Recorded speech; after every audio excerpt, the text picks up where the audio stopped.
বনি আদম যখন মায়ের গর্ভ থেকে ভূমিষ্ঠ হয়, একটা সাদা দিল নিয়ে দুনিয়াতে আগমন করে, ঠিক কিনা বলেন?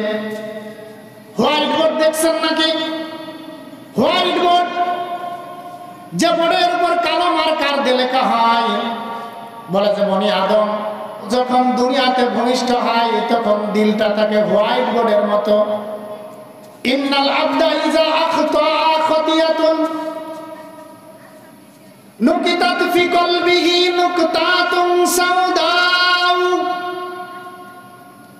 বনি আদম যখন একটা গুনাহ করে তখন তার সাদা দিলের উপর একটা কালো দাগ পড়ে যায়। ফাইজা হুয়া নাজা ওয়াস্তাগফারা ওয়া তাবা সুকিলা কলবাহু। সুবহানাল্লাহ। বলে যে বনি আদম যখন একটা গুনাহ করে তার দিলের উপর একটা কালো দাগ পড়ে যায়, আবার যখন একটা গুনাহ করে তখন বনি আদমের দিলের উপর আরেকটা কালো দাগ পড়ে যায়। ফাইজা হুয়া নাজা ওয়াস্তাগফারা ওয়া তাবা সুকিলা কলবাহু। যখন বনি আদম যখন তাওবা করে, ইস্তেগফার করে, তখন আল্লাহ রাব্বুল আলামিন তার দিলের জংকে পরিষ্কার করে দেন। সুবহানাল্লাহ। আসসালামু আলাইকুম। ইয়া আইয়ুহাল্লাযীনা আমানু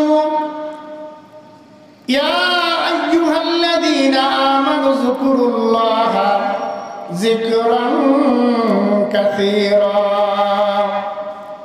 ওয়াসাব্বিহুহু বুকরাতাও ওয়া আসীলা। যারা বলেন আল্লাহু আকবার। আল্লাহ রাব্বুল আলামিন দুনিয়ার ঈমানদার বান্দা-বান্দীদেরকে, দুনিয়ার বিশ্বাসীদেরকে ডাক দিয়ে আল্লাহ রাব্বুল আলামিন বলতেছেন, হে ঈমানদার বান্দা-বান্দীরা, হে বিশ্বাসীরা, তোমরা আমি রব্বুল আলামিনের জিকির বেশি বেশি পরিমাণ করো। কোন সময় জিকির করবে? ওয়াসাব্বিহুহু বুকরাতাও ওয়া আসীলা। আল্লাহ রব্বুল আলামিন বলছেন, বিশেষ করে সকাল এবং সন্ধ্যায় আমি মাওলা পাকের জিকির তোমরা বেশি বেশি পরিমাণ করবে। সুবহানাল্লাহ। জিকির কেন করা দরকার? জিকির কেন করতে হবে? জিকির আছে তো দুনিয়া আছে, জিকির নাই তো দুনিয়া নাই। দুনিয়াতে যখন আল্লাহ রব্বুল আলামিনের নাম উচ্চারণ করার মতো একজন মানুষ যখন দুনিয়াতে থাকবে না, আল্লাহ রব্বুল আলামিন তখন দুনিয়াটাকে ধ্বংস করে দিবেন। বলে যে জিকির আছে তো দুনিয়া আছে, জিকির নাই দুনিয়া নাই। দুনিয়াতে শুধু মানুষ জিকির করে না, আল্লাহ রাব্বুল আলামিনের যত মাখলুকাত রয়েছে সমস্ত মাখলুকাত আল্লাহ রাব্বুল আলামিনের নামের জিকির করে। জোরে বলেন সুবহানাল্লাহ। আল্লাহ রাব্বুল আলামিন পবিত্র কুরআনুল কারীমের সূরাতুল হাদীদের 1 নম্বর আয়াতে কারিমার মধ্যে আল্লাহ রাব্বুল আলামিন জানিয়ে দিয়েছেন, সাব্বাহা লিল্লাহি মা ফিস সামাওয়াতি ওয়া মা ফিল আরদ। আল্লাহ রাব্বুল আলামিন জানিয়ে দিয়েছেন, আসমান এবং জমিনের মধ্যে যত মাখলুকাত রয়েছে সমস্ত মাখলুকাত আমি মাওলা পাকের তাসবিহ পাঠ করে। জোরে বলেন সুবহানাল্লাহ। সুতরাং মানুষ আল্লাহ রাব্বুল আলামিনের তাসবিহ পাঠ করে না, আল্লাহ রাব্বুল আলামিনের নিয়ামতের শুকর আদায় করে না, কিন্তু আসমান এবং জমিনের মধ্যে যত মাখলুক রয়েছে সমস্ত মাখলুকাত আল্লাহ রাব্বুল আলামিনের নামের জিকির করে। সুবহানাল্লাহ। সুতরাং প্রিয় ভাইরা আমার, জিকির কেন করব? জিকির করা কেন দরকার? বলে যে বনি আদম যখন মায়ের গর্ভ থেকে যখন ভূমিষ্ঠ হয়, তখন বনি আদম যখন মায়ের গর্ভ থেকে ভূমিষ্ঠ হয় একটা সাদা দিল নিয়ে দুনিয়াতে আগমন করে, ঠিক কিনা বলে? দেখছেন নাকি? হোয়াইট বোর্ড, যে বোর্ডের উপর কালো মার্কার দিয়ে লেখা হয়, বলে যে বনি আদম দুনিয়াতে ভূমিষ্ঠ হয় তখন দিলটা থাকে হোয়াইট বোর্ডের মতো। ইন্নাল আবদা ইজা আখতা খাতিয়াতুন নুকিতাত ফি কলবিহি নুকতাতুন সাউদাউ। বনি আদম যখন একটা গুনাহ করে তখন তার সাদা দিলের উপর একটা কালো দাগ পড়ে যায়। ফাইজা হুয়া নাজা ওয়াস্তাগফারা ওয়া তাবা সুকিলা কলবাহু। সুবহানাল্লাহ। বলে যে বনি আদম যখন একটা গুনাহ করে তার দিলের উপর একটা কালো দাগ পড়ে যায়, আবার যখন একটা গুনাহ করে তখন বনি আদমের দিলের উপর আরেকটা কালো দাগ পড়ে যায়। ফাইজা হুয়া নাজা ওয়াস্তাগফারা ওয়া তাবা সুকিলা কলবাহু। যখন বনি আদম যখন তাওবা করে ইস্তেগফার করে তখন আল্লাহ রাব্বুল আলামিন তার দিলের জংকে পরিষ্কার করে দেন। সুবহানাল্লাহ। বলে আবার গুনাহ করে আবার কালো দাগ পড়ে, আবার গুনাহ করে আবার কালো দাগ পড়ে। এইভাবে গুনাহ করতে করতে তার ধবধবে সাদা অন্তরটা কালো হয়ে যায়, যেটাকে কোরআনের ভাষায় রং বলা হয়েছে, জং বলা হয়েছে। কি বলা হয়েছে বলে? জং বলা হয়েছে। হুয়ার রানুল্লাযী যাকারাল্লাহু কাল্লা বাল রানা আলা কুলুবিহিম মা কানু ইয়াকসিবুন। আল্লাহ রাব্বুল আলামিন বলেন তাদের কৃতকর্মই তাদের অন্তরে জং ধরিয়ে দিয়েছে। কি ধরিয়ে দিয়েছে বলেন? তাদের কৃতকর্ম তাদের অন্তরে জং ধরিয়ে দিয়েছে। সুতরাং বনি আদম যখন একটা গুনাহ করে তখন তার দিলের উপর একটা কালো দাগ পড়ে যায়, আবার যখন একটা গুনাহ করে আবার একটা কালো দাগ পড়ে যায়। এইভাবে গুনাহ করতে করতে বনি আদমের কলবটা একেবারে অন্ধকারে ছেয়ে যায়। কি হয়ে যায়? অন্ধকারে ছেয়ে যায়। সুতরাং দুনিয়াতে কাপড় পরিষ্কার করার জন্য কি আছে বলেন? কি আছে? সাবান রয়েছে, ওয়াশিং পাউডার রয়েছে, ঠিক কিনা বলেন? আর বান্দার যদি দিলের উপর যদি কালো দাগ পড়ে যায়, গুনাহের দাগ পড়ে যায়, তাহলে পরিষ্কার করার জন্য কোনো উপায় আছে না নাই? আছে না নাই? সেটা হলো কি? রাসূল কারীম সাল্লাল্লাহু আলাইহি ওয়াসাল্লাম হাদিসের মধ্যে বলেছেন, লিকুল্লি শাইইন সিকালাতুন ওয়া সিকালাতিল কুলুবি যিকরুল্লাহ। যারা বলেন সুবহানাল্লাহ। রাসূল কারীম সাল্লাল্লাহু আলাইহি ওয়াসাল্লাম বলেন প্রত্যেকটা জিনিস ধৌত করার জন্য, পরিষ্কার করার জন্য একটা রেত রয়েছে। বলে যে দেখবেন একটা লোহা যদি মাটির উপর রেখে দেন, তাতে যদি পানি লাগে, মাটি লাগে, আস্তে আস্তে জং ধরে যায়, ঠিক কিনা বলেন? এক সময় জং ধরতে ধরতে ওই লোহাটা খেয়ে যায়, ঠিক কিনা বলেন? ওই লোহার যদি জং আপনাকে দূরীভূত করতে হয়, ওই লোহার জং যদি আপনাকে মুক্ত করতে হয়, তাহলে কি করতে হবে? কামার দেখবেন হাপড়ের মধ্যে, হাপড়ের আগুনের মধ্যে ঢুকায়, লাল টকটকে হয়, তারপর হাতুড়ি দিয়ে বাড়ি মারে, ঠিক কিনা বলেন? বনি আদম যখন একটা গুনাহ করে একটা কালো দাগ পড়ে যায়, আবার যখন গুনাহ করে তখন আবার একটা কালো দাগ পড়ে যায়। বলে যে গুনাহ করতে করতে ওই ধবধবে কলবটা আর সাদা থাকে না, ওই কলবটা এক সময় কালো হয়ে যায়, ঠিক কিনা বলেন? কি হয়ে যায়? কালো হয়ে যায়। যখন অন্তরটা কালো হয়ে যায় তখন আর নামাজ ভালো লাগে না, কোরআন তেলাওয়াত ভালো লাগে না, ঠিক কিনা বলেন? লাগে নাকি?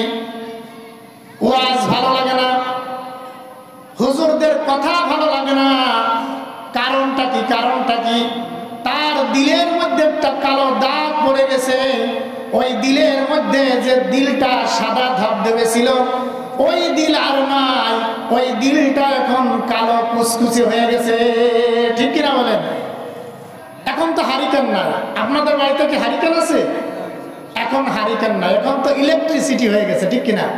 দেখবেন আমরা ছোটবেলায় হারিকেনের আলোতে পড়ালেখা করছি, ঠিক কিনা? এই হারিকেনের আলো, ভিতরে আলো জ্বলে, আগুন জ্বলে না? এই আগুনে আবার এক ধরনের কালি ওড়ে, ঠিক কিনা? মোমবাতিতে আবার এরকম কালি ওড়ে না, ওড়ে নাকি? কেরোসিনের তেল, ওই তেলের থেকে যে আগুন জ্বলে ওটা থেকে আবার ধোঁয়া, একটা কালো ধোঁয়া বের হয়।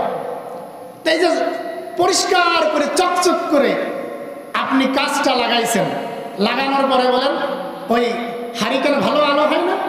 ঘর আলোকিত হয় কি হয় না? হয় কি হয় না? কিন্তু ওই হারিকেন, ওই কাজটা যদি একদিন, 2 দিন, 3 দিন যদি পরিষ্কার না করেন, ওই কাজটা কি আর সাদা থাকে নাকি বলেন? কি হয়ে যায়? স্বচ্ছ থাকে নাকি বলেন? কুচকুচে কালো হয়ে যায়। ভিতরে আগুন ঠিকই জ্বলে, ভিতরে আলো ঠিকই জ্বলে, কিন্তু 3-4 দিন পরিষ্কার না করার কারণে বলেন আলো ঠিকই জ্বলে, কিন্তু ওই হারিকেনে ঘর আলোকিত হয় না, ঠিক কিনা বলেন?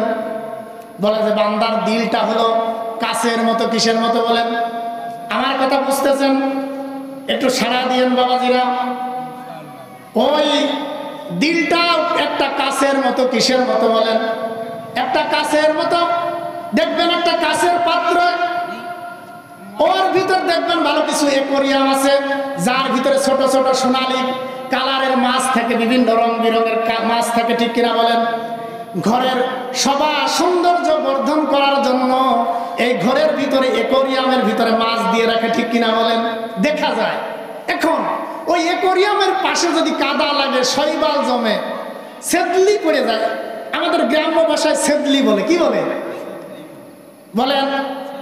বলেন এক সময় কি ওই কাছের ভিতরে কি আছে এটা দেখা যায় নাকি বলেন? দেখা যায় না। পানি পাল্টানো লাগে, পরিষ্কার করা লাগে, ঠিক কিনা বলেন?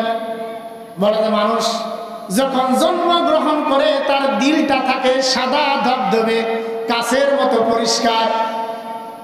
বলে যে বান্দা যখন সাবালক হয়, ইন্নাল আবদা ইযা আখতা খাতিয়াতুন নকিতাত ফি কলবিহি নুকতাতুন সাওদাউ। বলে বান্দা যখন একটা গুনাহ করে, ওই কাচের মতো স্বচ্ছ কলবটার উপর একটা কালো দাগ পড়ে যায়। কি পড়ে যায়? একটা কালো দাগ পড়ে যায়। আবার গুনাহ করে, আবার একটা দাগ পড়ে, আবার গুনাহ করে, আবার একটা কালো দাগ পড়ে। এইভাবে কালো দাগ পড়তে পড়তে পড়তে পড়তে বান্দার দিলের কোথাও আর সাদা থাকে না, ওটা কালো হয়ে যায়। যার কারণে বান্দার নামাজের কথা বলবেন, নামাজের দিকে যায় না, মসজিদের দিকে ধরে নিয়ে যান, মসজিদের দিকে যায় না, বাজারের দিকে যায়। কিসে যায়? এত সুন্দর মাহফিল হচ্ছে, এই মাহফিল ভালো লাগে না, ওই যে মেলার মাঠ ভালো লাগে, ঠিক কিনা বলেন? ওই যে মেলার ভিতরে বাদাম কিনে গল্প গুজব করতে ভালো লাগে, এই জায়গা ভালো লাগে না। হুজুরের আলোচনা ভালো লাগে না, গান ভালো লাগে। কি ভালো লাগে বলেন? গান ভালো লাগে। হুজুরের ওয়াজ শুনতে ভালো লাগে না, রাতের বেলায় নর্তকীদের ডান্স দেখতে ভালো লাগে, বেপরদা নারীদের উলঙ্গ ডান্স দেখতে ভালো লাগে, ঠিক কিনা বলেন? এই জন্য এইরকম হালাত যদি আপনার আমার হয়, জেনে নিবেন আপনার দিলের অবস্থা ভালো না, আপনার দিলের অবস্থা খুব খারাপ। চিকিৎসা করা দরকার। কি করার দরকার বলেন? চিকিৎসা করার দরকার। চোখ যদি অসুস্থ হয়ে যায়, চোখের ডাক্তারের কাছে যেতে হয়। যদি মাথার সমস্যা হয়, মাথার ডাক্তারের কাছে যাওয়া লাগে, ঠিক কিনা বলেন? যদি কানের সমস্যা হয়, নাক কান গলা বিশেষজ্ঞ ডাক্তারের কাছে যাওয়া লাগে কি লাগে না? দিলের অবস্থা যদি খারাপ হয়ে যায়, কার কাছে যাইতে হয় বলেন? কার কাছে? আমার কথা একটু সায় দিয়েন। কার কাছে যাইতে হয় বলেন? আল্লাহওয়ালা ব্যক্তিদের কাছে, আলেম ওলামাদের কাছে যাইতে হয়, ঠিক কিনা বলেন? সুতরাং আপনি জেনে নিবেন আপনার দিলের অবস্থা খুবই খারাপ, চিকিৎসা করা দরকার। সুতরাং এই অন্তরকে যদি আপনাকে পরিষ্কার করতে হয়, তাহলে এরকম জিকিরের মাহফিলে আসা লাগবে। কোথায় বলেন? এরকম জিকিরের মাহফিলে আসা লাগবে। এই জিকিরের মাহফিলে যদি আসেন, জিকির করেন, তাহলে আল্লাহ রাব্বুল আলামিন আপনার দিলের ময়লা পরিষ্কার করে দিবেন। জোরে বলেন সুবহানাল্লাহ। কি করা লাগবে? জিকির করা লাগবে। এই যে মজলিস, মনে হচ্ছে যে লোক সংখ্যা কম, ঠিক কিনা? কিন্তু আপনারা জানেন না এই মজলিসের যে এই মুহূর্তে কত দাম, এই মজলিসের উপর যে কি পরিমাণ রহমত এবং বরকত নাজিল হচ্ছে, আপনাদেরকে আমি ভাষায় প্রকাশ করে বোঝাতে পারবো না। রাসূল হাদিসের মধ্যে বলছেন, ক্বালা নবী সাল্লাল্লাহু আলাইহি ওয়াসাল্লাম, লা ইয়াকুদু কওমান ইয়াযকুরুনাল্লাহা আযজা ওয়া জাল্লা। রাসূল কারীম সাল্লাল্লাহু আলাইহি ওয়াসাল্লাম বলেন, যখন কোন মানব দল, যখন কোন সম্প্রদায় একত্রিত হয়ে আল্লাহ রাব্বুল আলামিনের জিকির করে, ইল্লা খাফফাতহুমুল মালাইকা, বলে যে আল্লাহ রাব্বুল আলামিনের রহমতের ফেরেশতারা ওই মজলিসের চতুর্পাশ বেষ্টন করে ফেলে। যারা বলেন সুবহানাল্লাহ। ওয়া গাশিয়াতুহুমুর রাহমা, শুধু রহমতের ফেরেশতারা মাহফিলটাকে, এই প্যান্ডেলটাকে শুধু ঘিরে ফেলে এমন না, বলে যে ওয়া গাশিয়াতুহুমুর রাহমা, আল্লাহ রাব্বুল আলামিন ওই মাহফিলটাকে রহমতের চাদরে ঢেকে দেন। যারা বলেন সুবহানাল্লাহ। ওয়া নাযালাতুহুমুস সাকিনা, এবং আল্লাহ রাব্বুল আলামিন ওই মজলিসের উপর সাকিনা বর্ষণ করতে থাকেন। সুবহানাল্লাহ। আর আস্তে বলেন, সাকিনা বর্ষণ করতে থাকে। কি বর্ষণ করতে থাকেন বলেন ভাই? শুধু প্রশান্তি নাজিল করেন এমন না। যদি এই দুনিয়ার মানুষ জানতো যে এই মুহূর্তে এই মজলিসের কি দাম, ওই মেলার প্যান্ডেল ফেলে এই জায়গায় আসতো। এটাকে আমি আমার ব্যক্তিগত কোনো কথা বলতেছি। রাসূল বলছেন যে শুধু রহমত নাজিল করেন না, সাকিনাই শুধু বর্ষণ করেন না, ওয়া যাকারাহুমুল্লাহু ফী মান ইনদাহু, আল্লাহ রাব্বুল আলামিন তার কিছু স্পেশাল ফেরেশতা রয়েছে, তাদের সাথে ওই মাজলিসে যারা যারা অ্যাটেন্ড করেছে তাদের নিয়ে আল্লাহ রাব্বুল আলামিন তাদের সম্পর্কে ফেরেশতাদের সাথে আলোচনা করতে থাকে। সুবহানাল্লাহ। এই যে আপনারা আসছেন না, আপনাদেরকে নিয়ে আল্লাহ রাব্বুল আলামিন ফেরেশতাদের সাথে আলোচনা করতেছেন। সুবহানাল্লাহ। এটা বিশ্বাস হয়? বিশ্বাস হয় ভাই? এটা ভাই না বিশ্বাস হওয়ার কিছু নেই। আল্লাহ রাব্বুল আলামিন পবিত্র কুরআনুল কারীমের মধ্যে বলছেন, ফাযকুরুনি আযকুরুকুম, ও বান্দা তুমি যদি আমাকে স্মরণ করো, আমি আল্লাহ রাব্বুল আলামিন তোমাকে স্মরণ করব। জোরে বলেন সুবহানাল্লাহ। সুতরাং এই মাজলিসটা হলো জিকিরের মাজলিস। এখানে আল্লাহ রাব্বুল আলামিনের নামের জিকির হবে, ঠিক কিনা বলেন? এখন জিকির হচ্ছে কি হচ্ছে না? জিকির মানে যে শুধু আল্লাহ আল্লাহ বলতে হবে তাই না। এই যে আমি কুরআন হাদিসের আলোচনা করতেছি, আপনারা বলতেছেন সুবহানাল্লাহ, আলহামদুলিল্লাহ, ঠিক কিনা বলেন? আল্লাহু আকবার, এটাও তো আল্লাহ রাব্বুল আলামিনের নামের জিকির, ঠিক কিনা বলেন? قال النبي صلى الله عليه وسلم أفضل الكلام أربعة سبحان الله والحمد لله لا إله إلا الله والله أكبر।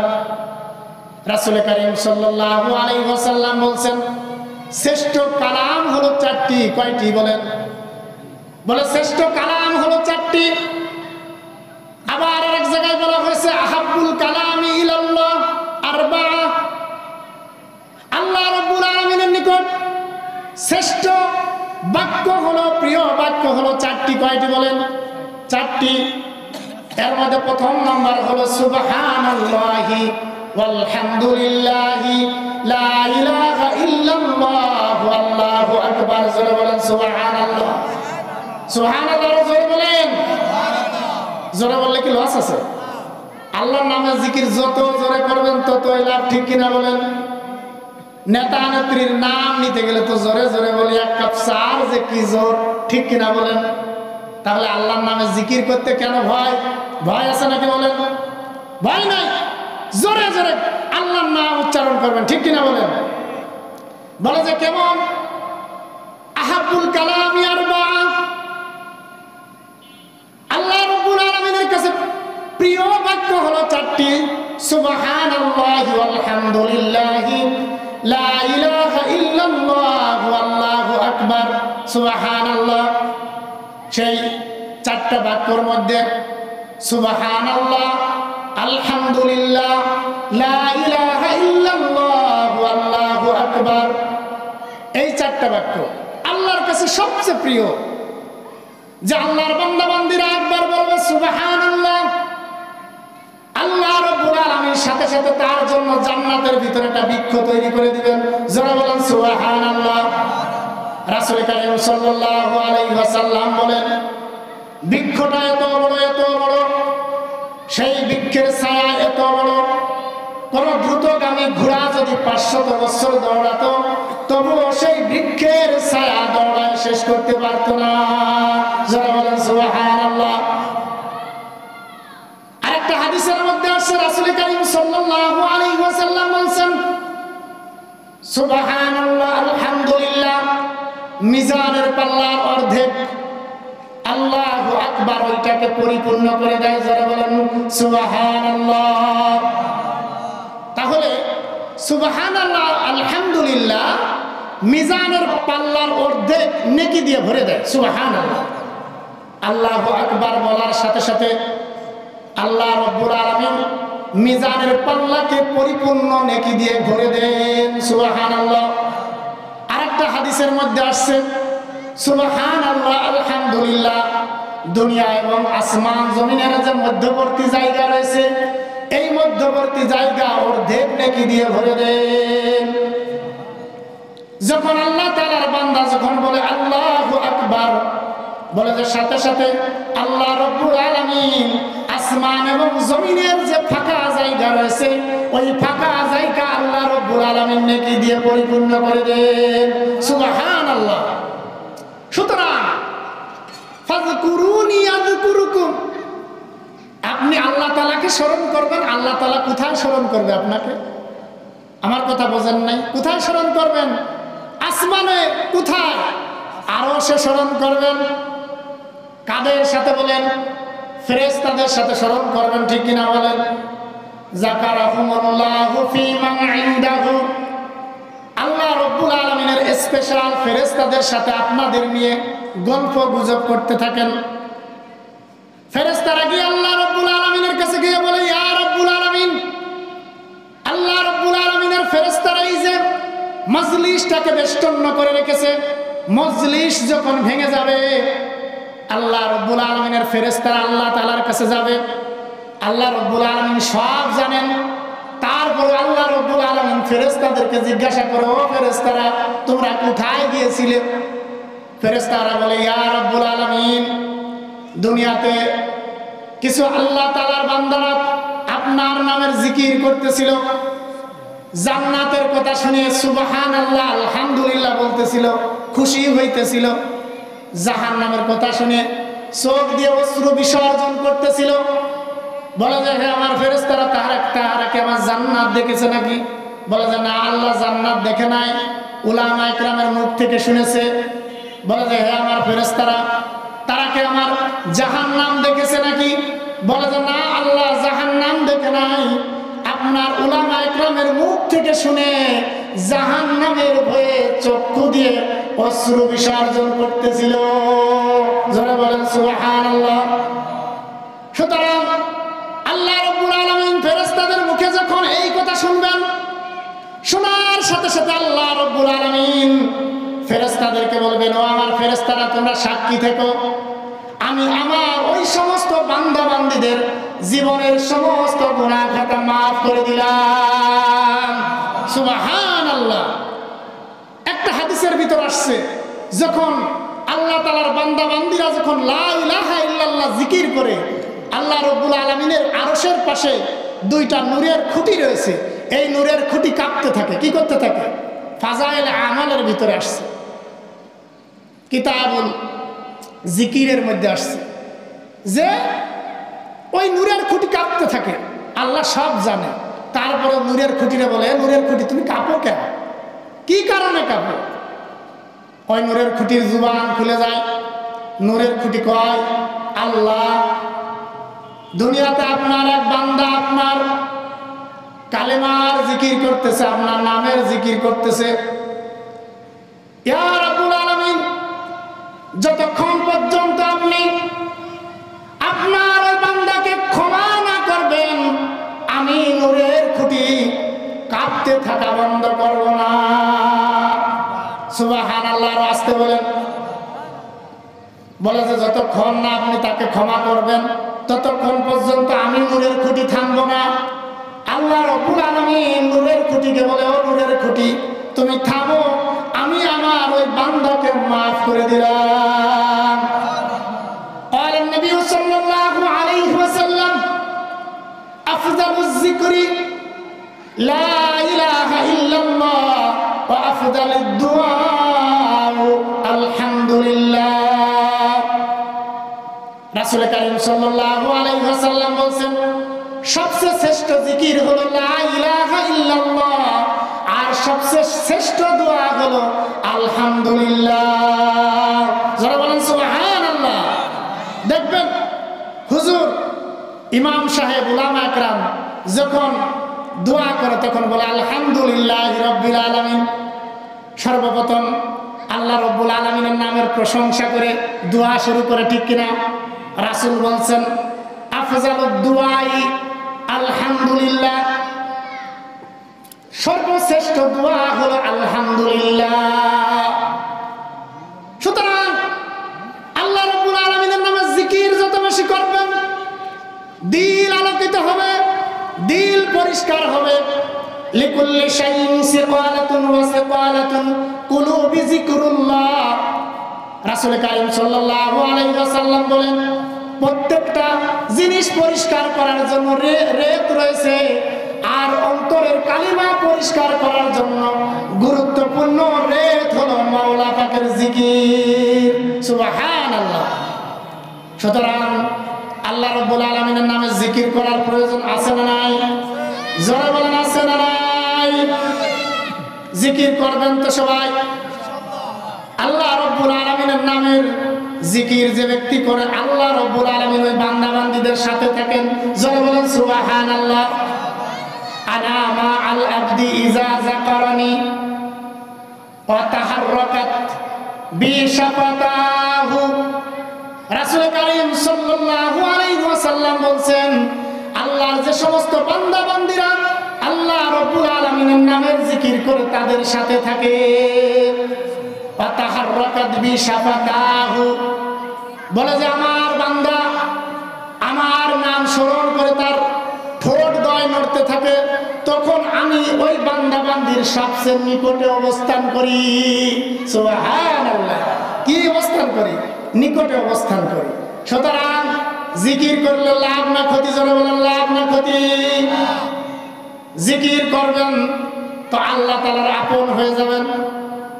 যারা আল্লাহ আল্লাহ বলে তাদেরকে আল্লাহওয়ালা বলা হয়, ঠিক কিনা বলেন? যারা বলে বাদাম বাদাম বাদাম, তাদেরকে কি কয় বলেন? কি কয়? বাদামওয়ালা কয়, ঠিক কিনা বলেন? যারা বলে হাড়ি কুড়ি, তাদেরকে কি বলে বলেন? হাড়িওয়ালা বলে, ঠিক কিনা বলেন? এইভাবে প্রত্যেকের এরকম একটা পদবি আছে না নাই? আল্লাহওয়ালা বান্দাদের পদবি আল্লাহওয়ালা, কিন্তু আল্লাহওয়ালা সবাই না। যারা আল্লাহর নাম যাদের দিলের মধ্যে সবসময় জাগরুক থাকে তারাই আল্লাহওয়ালা, ঠিক কিনা বলেন? সাবআতুন ইউযিল্লুহুমুল্লাহু ফি জিল্লি ইল্লা জিল্লুহু। রাসূল কারীম সাল্লাল্লাহু আলাইহি ওয়াসাল্লাম বলেন, কিয়ামতের মাঠে 7 শ্রেণীর মানুষকে আল্লাহ রাব্বুল আলামিন আরশের নিচে ছায়া দান করবেন। জোরে বলেন সুবহানাল্লাহ। কয় শ্রেণীর মানুষ? 7 শ্রেণীর মানুষ। তার মধ্যে এক শ্রেণীর মানুষ হলো রাজুলুন যাকারাল্লাহ খালিয়ান ফাফাদাত আইনাহু। বলে যে আল্লাহ ওই বান্দা বান্দীদেরকে আল্লাহ রাব্বুল আলামিন সেদিন আরশের নিচে ছায়া দান করবেন, যারা নীরবে নির্জনে আল্লাহ রাব্বুল আলামিনের নামে জিকির করে এবং চক্ষু দিয়ে অশ্রু বিসর্জন করে, জোরে বলেন সুবহানাল্লাহ। তাহলে আরশের নিচে কি সবাই ছায়া পাবে? সবাই পাবে? ছায়া পাবে না। আরশের নিচে ছায়া পেতে হলে কি করা লাগবে বলেন? আল্লাহ রাব্বুল আলামিনের নামে জিকির করা লাগবে, গোপনে নিরালে নির্জনে জিকির করা লাগবে। যদি জিকির করেন সেদিন আল্লাহর আরশের ছায়া ছাড়া কোনো ছায়া থাকবে না। সেদিন এই শ্রেণীর মানুষ আল্লাহ রাব্বুল আলামিনের স্পেশাল গেস্ট হবে, জোরে বলেন সুবহানাল্লাহ। কি হবে? স্পেশাল গেস্ট হবে। সুতরাং জিকির বেশি বেশি পরিমাণ করা লাগবে, ঠিক কিনা বলেন? জিকির কি করা লাগবে? বেশি বেশি পরিমাণ করা লাগবে। যত বেশি জিকির করবেন তত বেশি দিলের ময়লা দূর হবে। কি হবে বলেন? দিলের ময়লা দূর হবে। দেখেন, যারা আল্লাহ তাআলার নাম স্মরণ করে আল্লাহ তাআলা তাদেরকে ভোলে না। কি করে না করে বলেন? আল্লাহ রাব্বুল আলামিন তাদেরকে ভোলে না। হযরত নূহ আলাইহিস সালাতু ওয়াস সালাম তার অবাধ্য কওমকে ৯৫০ বছর দাওয়াত দিয়েছিল। কয় বছর? ৯৫০ বছর দাওয়াত দিয়েছিল। মাত্র মুষ্টিমে কিছু লোক তার ডাকে সাড়া দিয়েছে। একদিন নয়, 2 দিন নয়, ৯৫০ বছর দাওয়াত দিয়েছে। এক পর্যায়ে বিরক্ত হয়ে গেছে। অবাধ্য জাতিদের প্রতি এক সময় বদদুয়া করে ফেলেছে। ওয়াকালা নূহুর রাব্বি লা তাযার ইলাল আরদি মিনাল কাফিরিনা দাইয়ারা। ইয়া রাব্বুল আলামিন, আপনি এই অবাধ্য জাতিকে আপনি ধ্বংস করে দেন। কিন্তু নবীরা তো বদদুয়া করলেও কবুল হয়, দোয়া করলেও কবুল হয়, ঠিক কিনা বলেন? এখন আল্লাহ রাব্বুল আলামিন নূহকে বলেছেন, হে নূহ, অচিরেই প্লাবন হবে। আপনার ইবর যারা ঈমান এনেছে তারা ছাড়া সবাই ধ্বংস হয়ে যাবে। কি হয়ে যাবে বলেন? ধ্বংস হয়ে যাবে। সুতরাং আপনি আপনার জাতিদেরকে দাওয়াত দিতে থাকেন। তারা যদি আপনার কালিমা গ্রহণ করে আপনার নৌকায় ওঠে, তারা নিরাপত্তা লাভ করবে, তারা বেঁচে যাবে। বলেন সুবহানাল্লাহ। হ্যালো, সবাইকে দাওয়াত দেয়। অবাধ্য জাতি কয় করে, এতদিন মনে করতাম পাগল, আজকে দেখলাম মস্ত পাগল, পাগলদের সর্দার। জীবনে দেখলাম না যে প্লাবন হয়েছে। শত শত বছর চলে গেছে, প্লাবন কোনোদিন হয় নাই, বলে প্লাবন হবে। গাঁজা খেয়ে আসছে, কি খেয়ে আসছে, এই রকমের তার কথাটাকে তারা হাস্য রসিকতায় উড়িয়ে দিয়েছিল। যাই হোক, উনার কাজ উনি দাওয়াত দিচ্ছেন। এখন ওই জামানায় উনার কওমের ভিতরে একজন আল্লাহওয়ালা, একজন আল্লাহ তাআলার বান্দি ছিল, যে সবসময় আল্লাহ তাআলার নামের জিকির করত। জোরে বলেন সুবহানাল্লাহ। নূহ আলাইহিস সালাতু ওয়াস সালাম ওই বুড়িমার ঝুপড়ির কাছে গিয়েছে, ওই কুড়ে ঘরের কাছে গিয়েছে। ও বুড়িমা, বলে নূহ কি কর? বলে যে অচিরেই প্লাবন আসবে। যারা কালেমা গ্রহণ করবে তারা বেঁচে যাবে, যারা কালেমা গ্রহণ করবে না তারা মারা যাবে। হে বুড়িমা, আমি নৌকা তৈরি করতেছি, যখন প্লাবন আসবে তুমি আমার নৌকায় উঠবে। বুড়ি কয়, ও নূহ, প্লাবনের পূর্বে তুমি আমাকে একটু স্মরণ করিয়ে দিও, আমাকে ডেকে নিও তোমার নৌকায়, আমি যাব। নূহ আলাইহিস সালাতু ওয়াস সালাম দাওয়াত দিতে লাগলেন। নির্দিষ্ট সময় প্লাবন এসে গেছে। কি এসে গেছে বলেন? প্লাবন এসে গেছে। এখন সবাই নৌকায় আশ্রয় নিয়েছে। পানি আর পানি, তার ঘরের সন্তান পর্যন্ত প্লাবনে ভেসে গেছে। নূহ আলাইহিস সালাতু ওয়াস সালাম যখন নৌকায় উঠছেন, ওই বুড়ির কথা মনে উঠছে। কার কথা? বুড়ির কথা মনে উঠছে। এখন বুড়ির কথা মনে ওঠার পরে নূহ আলাইহিস সালাতু ওয়াস সালাম অনুশোচনায় ভুগতেছেন, মানে খুব কষ্ট পাইতেছেন। বুড়ি মার কথা ভুলে গেল। যখন প্লাবন সেরে গেল, নূহ আলাইহিস সালাতু ওয়াস সালাম কৌতূহল বশত ওই বুড়িমার ওই ঝুপড়ির নিকটবর্তী গেলেন। ঝুপড়ির কাছে গিয়ে দেখলেন যে ওই বুড়ি যেভাবে আল্লাহ রাব্বুল আলামিনের নামে জিকির করতেছিল, ঠিক সেইভাবে বসে বসে আল্লাহ রাব্বুল আলামিনের জিকির করতেছে। যারা বলেন আল্লাহু আকবার। ওই আল্লাহ নামের জিকির করতেছে। বুড়িকে নূহ আলাইহিস সালাতু ওয়াস সালাম প্রশ্ন করার পূর্বে আল্লাহ রাব্বুল আলামিনের সাথে তার কথাবার্তা চলতেছে। ইয়া রাব্বুল আলামিন, কিভাবে সম্ভব? প্লাবনের সমস্ত পৃথিবী তলিয়ে গিয়েছে, বুড়ি কিভাবে জীবিত থাকলো? আমার ব্রেনে আসতেছে না। ইয়া রাব্বুল আলামিন, কিভাবে বুড়ি বেঁচে গেল? এখন আল্লাহ রাব্বুল আলামিন কয় অনু ফাযকুরুনি আযকুরুকুম, বুড়ি আমাকে ভুলে নাই, আমি আল্লাহ রাব্বুল আলামিন বুড়িকেও ভুলে নাই। যারা বলেন সুবহানাল্লাহ। সুতরাং আমি আমার নিজ জিম্মায় ওই বুড়ি মাকে আমি আল্লাহ রাব্বুল আলামিন বুড়িকে আমি হেফাজত করেছি। সুবহানাল্লাহ। বুড়িকে কি করেছি? হেফাজত করেছি। সুতরাং আপনি আল্লাহকে স্মরণ করবেন, আল্লাহ রাব্বুল আলামিন আপনাকে কি করবে? স্মরণ করবে। আমরা কিছু সময় মাওলা পাকে জিকির করি, লা ইলাহা ইল্লাল্লাহ,